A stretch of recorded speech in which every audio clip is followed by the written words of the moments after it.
placements. And why did your biological parents lose you? 2 months old. Do you know why? I think my mom was like, pretty drugged out and like also in the game. Oh, is that right? And my dad was in prison. Oh, that'll do it. And you went through high school? You made it through high school? No. How far did you go in school? Like the beginning of middle school. And then middle school, I was no longer DCFS. I became probation and I went to juvenile hall. And from there, I just like basically stopped going to school. And where'd you go then? To the streets? Just the streets. Really? What age, how old were you when you started working as a prostitute? When I started working, I was about like 13. 13? Yeah. That was in LA? Uh-huh. Yeah. And you had a pimp at that time? Yeah. I had ran away from one of the placements and like this time when I had ran away, normally I had ran away by myself, but this time I had ran away with one of the other girls that was in the placement, and it ended up being her pimp, but I didn't know that it was her pimp, so she ended up going back to the placement and I ended up staying with the dude. How was that relationship? Really rough. You've had more than one pimp in your... Yeah. How old are you now? Now I'm 23. You're 23. Yeah, so I just turned 23. You're still young. How many pimps have you had? I've had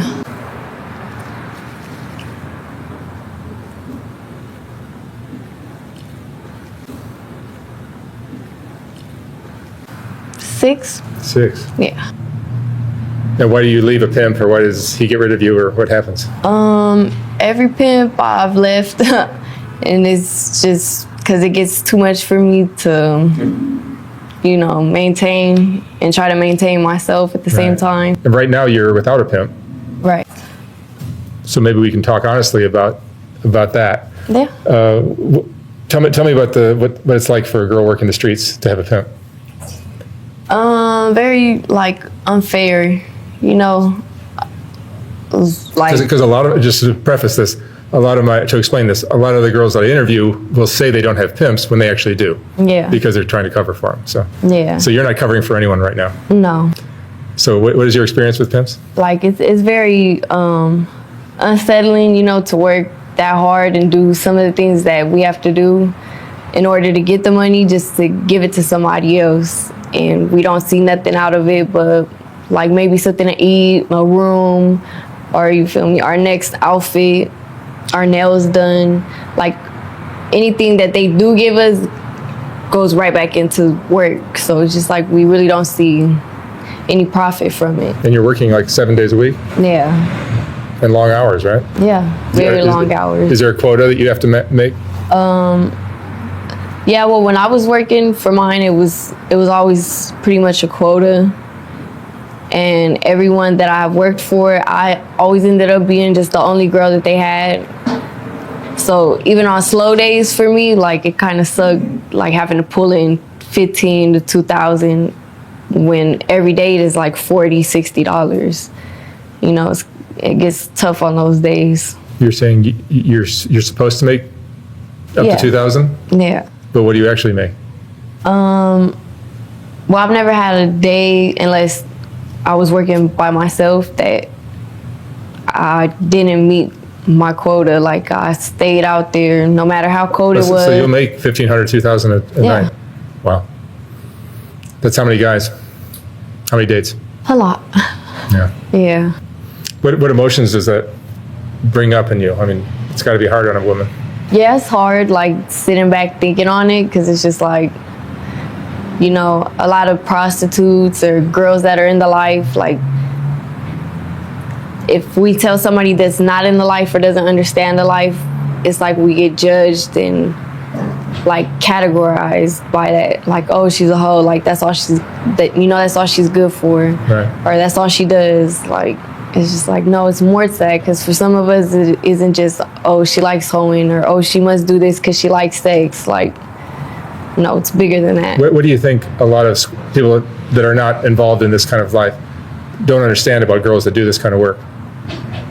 Like some of us, it's survival, isn't it? It's survival. Like for me, because I ran away and got involved into it, like it was something that stuck with me. Like it was the only thing that I knew besides getting a job and doing something legal. And you didn't have much of an education, so. Exactly. So and then I had kids at a young age by one of my pimps too, so. How many kids do you have? I have 2.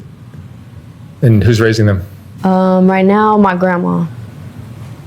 But I have joint custody between me and my brother, but my brother recently passed away too, so. Oh, sorry. Yeah. So you're working today as a renegade? Yeah. Like, without a pimp? Yeah. Is that dangerous for you? Oh yeah. Especially places out like Fig, Pomona. Like I've done it a few times by myself out of state. It's not as dangerous because you're a new face, but then again, it's dangerous because you're a new face, and so everybody wants to be in the mix. So who's the light-skinned girl with all the tattoos? Like, no, nobody. I'm just walking. And the face tattoos came from pimps? Yeah. It's like their way of branding you? Yeah. Do you try to hide them with makeup and stuff like that? Or you? No, I never really try to hide them from like makeup, like with makeup. So show me your face tattoo on the side. Yeah, I had a big Jordan, like about that big, tattooed in black, like jet black. It said Jordan? Yeah. And now you've hidden it with some other design? Yeah, so the only thing that the dude could think to cover it was a whole bunch of roses, because I already had a rose right here. So I was like, all right. It's actually pretty. Thank you. And then the one on your eyebrow? The one on my eyebrow, that's actually my best friend, but a pimp got jealous over it, so I had to cover it. Wow. So, yeah. Like the day after I got it, I had to stop talking to the dude. I wasn't allowed to go and see him. He hit me up on Messenger and Instagram a few times, and every time he hit me up, like just out of the random, like I got beat up pretty good for it, just for him hitting me up, because supposedly, So the reputation, the ideas that people have about pimps, at least some of them, you would say is true? Yeah, for the most part, yeah. They're physically violent and Oh yeah. they'll use intimidation and force and things like that to control you? Yeah. You give them all the money? Yeah. Yeah, I don't think all pimps are quite like the ones you had. There are some that are truly trying to help girls do what they can with these, in this lifestyle. But I think there's lots, like especially in LA, where the gangs are so powerful. Oh yeah. Like I could say that about my last one. My last one, I ended up like basically, I guess you could say, like turning him into a pimp. But he ended up being my ex-boyfriend. And I just needed like some type of protection, because it was a lot of stuff going out on Fig, like a lot of girls getting killed. Yeah, a lot of people are getting killed lately. Yeah, so I feel like very unsafe. So I told my ex, like, if you could come and watch me and just have my back and make sure nothing happens, like that, I'll give you half of whatever I make. And so that was the only, I guess, pimp that ended up being like fair with me and, like good treatment. Are drugs a part of your life? Yeah. What do you use? Crystal. Crystal meth is a popular one now. Yeah. But even now, you got to be like cautious of it, because there's been a lot of bad batches going around, like cut with fentanyl. Yeah, fentanyl will kill you. Yeah. Yeah. Is the addiction part of what keeps you in this lifestyle? Partially, yeah. Because you can't really function outside of this, getting a regular job wouldn't. Yeah. Like I've been on it, like on and off now for 3 years, because it just like eventually started putting a toll on me, and it was just like the only escape route. Like, okay, boom, when I do this, I don't think about nothing else. I don't second guess going out there and working or none of that. I just go out there, work, get my money, and I'll be cool, because it's like everything else gets blocked out. It's like you become numb to everything. Is your life distressing or depressing to you without the drug? At times it can be, yeah. It's got to be a stressful lifestyle. Yeah. Are you addicted to this life? To the streets? Most of the girls I talk to say they are. To an extent, yeah. It would be hard to just stop and get a regular job, right? Yeah, because anything that happens or goes wrong is like, okay, boom, if my kids need like diapers or, you know, for me to pay for a babysitter, it's just like, okay, what do I know that within an hour I'll have some type of money to pay for it? Nothing else but going to the streets, you know, so. Are you saving money? Yeah. It's great. You're one of the few that's actually saving money. Yeah. Well, especially now, like not having to give it to somebody or feeling like I'm gonna get in trouble if I don't give it to somebody. It's like, okay, now I have priorities and goals to get out of this lifestyle, because that's the ultimate goal, where a lot of females get trapped or like sidetracked from it. Like the goal is to do it and not be stuck in it. Do it and get to where you're trying to get to, so that way you can leave it in the past. Get out. You know? Yeah. Are you lonely? It's a lonely lifestyle, right? Yeah, it's very lonely. Yeah. You think you're meeting all these guys that eventually, you know, it would prevent you from being lonely, but I think it's probably a very lonely life, right? Yeah. Because even when you do try and settle down and like get into actual committed relationship, it's like, well, for me at least, it's always been that it's stuff like that that I tend to bring up to a person, and they end up looking at me like, oh, okay, that's all you are, you feel me? So you're probably gonna cheat on me and this and that and be out in the streets. And it's just like, maybe if you give me the chance, maybe I wouldn't, you know? It's got to be difficult. What examples of a loving relationship did you see when you were a child, when you were young? You're still young, but when you were younger. Not much. And when I did, like the only person that I really like could say I felt or like, you know, even got a clue of what love was from was my brother, who passed away like about 3 years ago. He ended up killing himself. Oh no. But sorry. We were like the only true definition of like some type of love, whether it be conditional or unconditionally, because, you know, like I've seen my mom growing up like here and there, you know, and every time I seen her, it was always something else that had went wrong with her. Some other dude beating her up or cracking her in the head with a shovel, you know, because she went through his phone, or she stole somebody's drugs. Like, your biological mom. Yeah. So with her, it was just like abusive love, which I think I picked up in a sense too. And like everybody else just like kind of stayed off and did their own thing. Do you feel like you're in some ways walking in your mom's footsteps? Yeah, in a sense. Doing the same kind of work and the drug addiction and...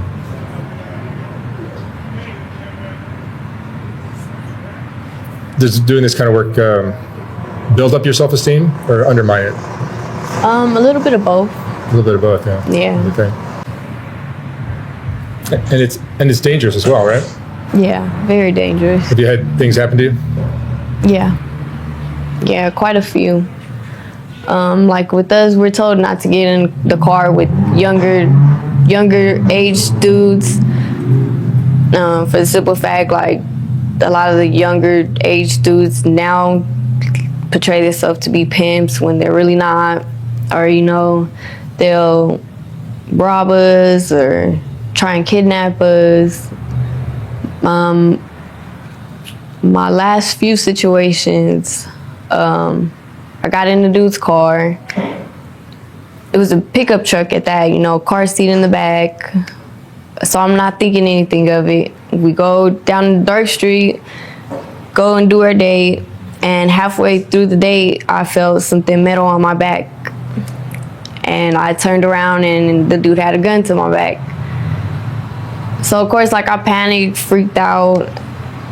I started trying to open the door. He had child locked the doors. I tried like banging out the windows, and that ultimately ended in him like telling me that if I didn't shut up and stop banging on the windows, that he was gonna kill me right there. So I had stopped and I just let whatever happened happen. He ended up throwing my phone out the window, parking somewhere else, took off the condom, raped me and robbed me for everything I had made that night. And I had to go and tell my pimp at the time what had happened. And he's like, oh, I don't care, you know, still go out there and make your trap. He sent you back out there? Yeah. Wow. Yep. And then my last incident that I had was while I had a pimp out there, like about two years ago. I ended up getting in the dude's car. He ended up spending all of his time talking and wanted his money back. And that's always been a rule with anybody that I've been with. You're not ever supposed to give the money back. You're supposed to get the money first. You know, if they spend their time talking or doing something else, then that's their fault, type of thing. So I didn't give the money back to him. I told him, just drop me back off on the blade, you know. And he drove past the blade and started going faster and faster. And I think he hit about 60, 65.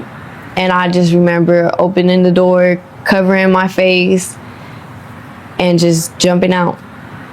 And like that, I thought I only had like scraped the skin off of my body, but I ended up going to the hospital about like 3 or 4 days later, because my pimp at the time ended up going to jail. So it was hard for me to get up by myself and like do things by myself.